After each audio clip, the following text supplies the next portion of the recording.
Bonjour concitoyennes, bonjour concitoyens. Aujourd'hui, nous allons parler du classement moderne des entreprises. Et je vous propose de commencer par la Déclaration des droits de l'homme et du citoyen.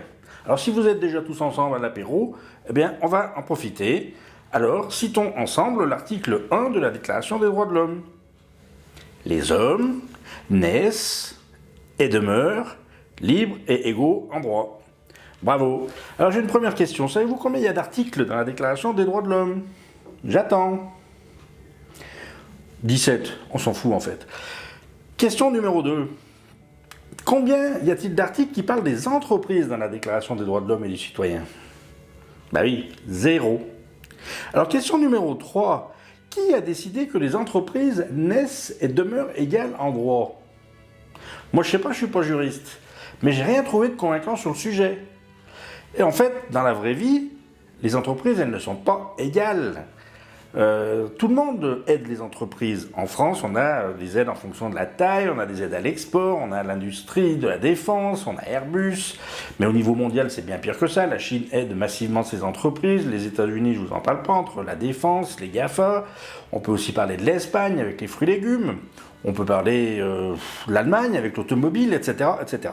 Donc l'objectif de cette phase 1, nous l'avons atteint, c'est que nous soyons déconditionnés par rapport au traitement égalitaire des entreprises. Ça n'existe pas dans le marché libéral capitaliste. Alors nous voilà dans la phase 2, et là je vais vous replonger dans le monde des dinosaures. Et je vais vous parler de la classification des entreprises. Alors en 1973 a été inventée la CPF, la classification des produits françaises. Après, en 1992, vous avez le NAF, nomenclature d'activité française. Bien, et puis après, en 2008, on a la nouvelle NAF. La nouvelle NAF, elle date, puis honnêtement, c'est un vrai nid à poussière quand même. Rien n'a changé depuis 1973. On continue à classer les entreprises comme si de rien n'était, comme si on était encore dans une économie de production, et donc on classe les entreprises en fonction de ce qu'elles produisent. Et encore, il y a des sacrées anomalies dans cette nomenclature. 2-3 exemples. Allez, je vous prends Free par exemple. Free est classé au 7110Z. 7110Z, c'est télécommunications filaires. C'est bien connu que Free ne fait que de la télécommunication filaire. Ou alors, on peut même aller voir Apple France, par exemple, qui est au 7010Z. Activité des sièges sociaux. Oh, bah là, on est super avancé avec un truc pareil. Non, c'est pas sérieux. Cette classification des entreprises, elle n'est pas sérieuse. Poursuivons notre analyse avec la phase 3. Et là, il s'agit de faire un petit cours de stratégie et de marketing. Le B à bas de la segmentation stratégique. C'est-à-dire que l'on segmente sa clientèle en fonction de leurs attentes et de leurs besoins à satisfaire. L'exemple le plus frappant, c'est celui de France Télécom. Alors France Télécom, pour ceux qui ne connaissent pas, ça s'appelle Orange maintenant. Voilà. Alors, France Télécom avait une ancienne organisation basée sur l'économie de production qui date des années 70. Et puis dans les années 90, effectivement, ça devenait un petit peu un problème, puisqu'ils avaient donc une division téléphone, il commençait à y avoir une division modem Internet, au moment où l'Internet a commencé à arriver, et là c'était la guerre, puisque vraiment c'était deux services différents. Si vous vouliez acheter un téléphone, vous alliez chez France Télécom Téléphone, si vous voulez acheter un modem, vous alliez chez France Télécom Modem. Personne ne se parlait, même pas les ingénieurs, qui voulaient surtout pas cohabiter, parce que les gens de la téléphonie disaient, c'est quoi ces espèces de petits ingénieurs boutonneux qui font plein de bugs dans leurs produits, on va quand même pas mettre nos téléphones dans leur... Voilà, pardonnez-moi l'expression. Bref, et puis est arrivé le drame de la Toussaint de Maisons-Alfort. C'était le 1er novembre 2002. Xavier Niel a sorti la Freebox.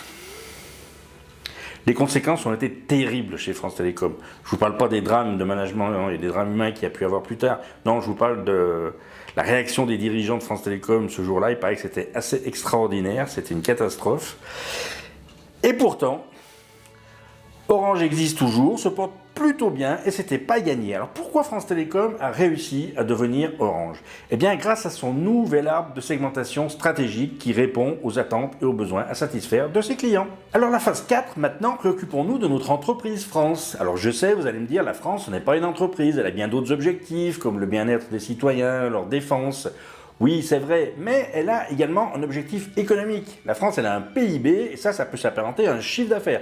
Et sur bien des sujets, on peut dire que l'entreprise France se comporte comme un certain nombre de grandes entreprises dans le capitalisme financier. Alors, si on repart à la segmentation actuelle de l'entreprise France, avec ces fameux codes NAF qui nous datent de 1973, eh bien, on a construit dessus nos modes de gouvernement, donc avec les ministères de l'industrie, du tourisme, de l'agriculture, des transports, de l'artisanat, je ne sais encore. Évidemment, donc des ministères qui sont construits sur la production et non pas sur les attentes et les besoins à satisfaire du marché. C'est encore la grande époque de la cour d'école, c'est-à-dire où le gouvernement joue un rôle de pion ou de prof dans la cour et il est là pour faire respecter les règles à l'intérieur de la cour. Et le jour où il y a un gamin qui en fait un peu trop, qui a mis un bourre-pif un peu trop appuyé à son concurrent, eh bien, on sanctionne. Mais aujourd'hui, nous sommes dans une nouvelle époque. Il n'existe plus qu'une seule cour d'école. Celle que l'on connaissait, c'était l'école primaire, c'est la France. Mais maintenant, il y a aussi le collège, c'est l'Europe. Mais il y a aussi le lycée, c'est le monde. Et donc aujourd'hui, ce qu'on attend d'un gouvernement, c'est un vrai chef de tribu qui va nous aider à aller se frotter à la cour des grands pour récupérer nos billes. Et ça, nos dirigeants politiques, je crois qu'ils ont juste un petit peu oublié, ou alors ils avaient séché le cours de segmentation stratégique. Nous voilà bientôt au bout, en arrivant à la phase 5, celle de la nouvelle segmentation de l'entreprise France. Alors je m'étais risqué dans mon livre à une segmentation de la France, il y a quelques années. Je ne change rien, pour moi elle est toujours valable. Alors j'ai trouvé 3 étudiants qui étaient en Master 2 à Montpellier Business School. Je leur ai dit, tiens, au fait, faites-moi donc une segmentation stratégique de la France. Vous avez dû apprendre ça à l'école. Eh bien les 3 m'ont fait la même réponse. Ils m'ont dit, le premier critère de segmentation, c'est l'exposition à la mondialisation. Et le deuxième critère de segmentation, on estime que c'est la taille. Alors, tout à fait, la taille, ça existe déjà, pas de souci. On a le CAC 40, les ETI, les PME, les TPE. Mais le premier critère, ça c'est complètement nouveau. Alors, il y a un des étudiants, comment il s'appelait déjà? Ah oui, Romain. Il m'a dit, tu vas voir, t'as pas un paperboard, tu mets 2 axes. Le premier axe, tu vas mettre le chiffre d'affaires et le deuxième axe, tu vas mettre l'exposition à la mondialisation. Maintenant, tu vas me diviser ça avec un carré en 4, puisque dans le marketing comme dans la stratégie, on aime bien mettre les gens dans des cases. Alors, comment ça marche? Eh bien, les entreprises qui ont du gros chiffre d'affaires et qui ont une forte exposition à la mondialisation. On appelle ça en stratégie des stars. Celles qui sont également très exposées à la mondialisation, mais qui ont un chiffre d'affaires plus modeste, on appelle ça des pépites. Oui, on peut retrouver dans cette catégorie nos fameuses licornes. Les licornes qui sont le devenir high-tech de l'industrie française. Alors ici, les entreprises qui n'ont pas beaucoup de chiffre d'affaires ou un chiffre d'affaires modeste et qui sont peu ou pas exposées à la concurrence. Moi j'appelle ça les invisibles. Pourquoi les invisibles? Parce que ce sont des entreprises, finalement, elles naissent, elles meurent, elles renaissent, elles remeurent. Alors c'est toujours évidemment à titre individuel des drames ou des bonheurs, mais globalement sur un plan macroéconomique, pour l'entreprise France, c'est quasiment indolore et indifférent, puisque finalement c'est le marché qui commande, on aura toujours besoin de boulanger quand on aura besoin de pain, si on a envie de faire réparer ses chaussures, il nous faudra des cordonniers, donc c'est le marché qui commande, et ce ne sont pas forcément ces entreprises. Et enfin il nous reste la 4e catégorie. Alors ça, moi, si je vous fais un cours de stratégie, mais je ne serai pas le seul, je vais appeler ça les vaches à lait. Pourquoi les vaches à lait? Eh bien parce qu'il faut les traire. C'est aussi simple que ça.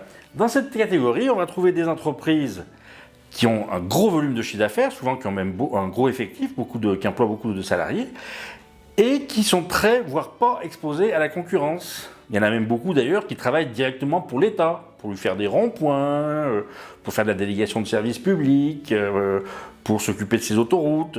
Donc tous ces métiers-là, toutes ces entreprises qui sont souvent gigantesques, et qui sont souvent aussi au CAC 40, parce que le CAC 40, on va le retrouver un peu partout d'ailleurs, ces entreprises, elles n'ont pas besoin qu'on aille effectivement les aider, leur amener des aides. Ces entreprises-là, c'est elles qui doivent contribuer à la ressource et à la richesse nationale.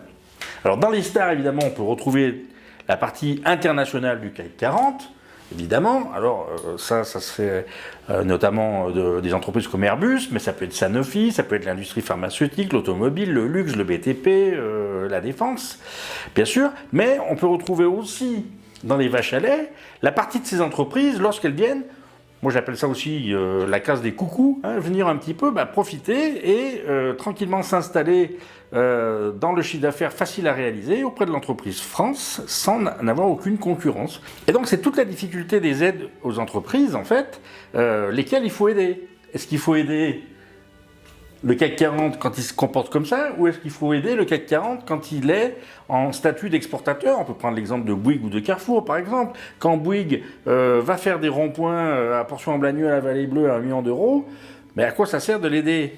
Si c'est pas lui qui le fait, ce sera quelqu'un d'autre, qu'est-ce que ça va changer? Par contre, quand Bouygues va remporter un contrat en Arabie Saoudite pour refaire je ne sais quel gigantesque ouvrage d'art, là, évidemment, il peut intéresser la stratégie de l'entreprise France, parce que ça contribue à la dynamique de l'entreprise, ça contribue à l'exportation, à faire travailler nos ingénieurs, etc. Pareil pour Carrefour, quand Carrefour va s'installer dans un nouveau pays, on a tout intérêt à le suivre parce que ça nous fait du business qui va revenir indirectement en France. Par contre, quand il s'agit d'aller aider le Carrefour Market du coin, mais qu'est-ce qu'on en a à faire? Que ce soit Carrefour, ou Auchan, ou Lidl, ou qui vous voulez, ça ne va pas changer grand-chose, effectivement. À la vie, on aura toujours besoin, de toute façon, d'une grande surface. Voilà, alors je ne sais pas si j'ai été clair là-dessus, mais c'est un point quand même qui est très important. Et donc, à partir de là, qu'est-ce qu'il faut faire? C'est pas compliqué, hein. Tous nos fameux codes NAF qui datent de 1973, moi je les remplace par 4 codes, et j'appelle ça les codes NEC, qui sont en fait 4 codes en fonction de votre niveau d'exposition à la concurrence. Je vois que vous avez déjà compris. AEP, AEE, AIG, ça ce sont effectivement des entreprises qui ne sont pas trop exposées à la concurrence mondialisée. Je vois que mes vidéos vont vite, vous avez déjà tout compris, vous êtes déjà prêt pour être ministre. Alors là, je vous pose une question un peu trop facile. Le CICE de François et de Manu, vous le distribuez à qui? Bravo, vous avez tout compris et vous l'avez bien mérité. Allez, chin.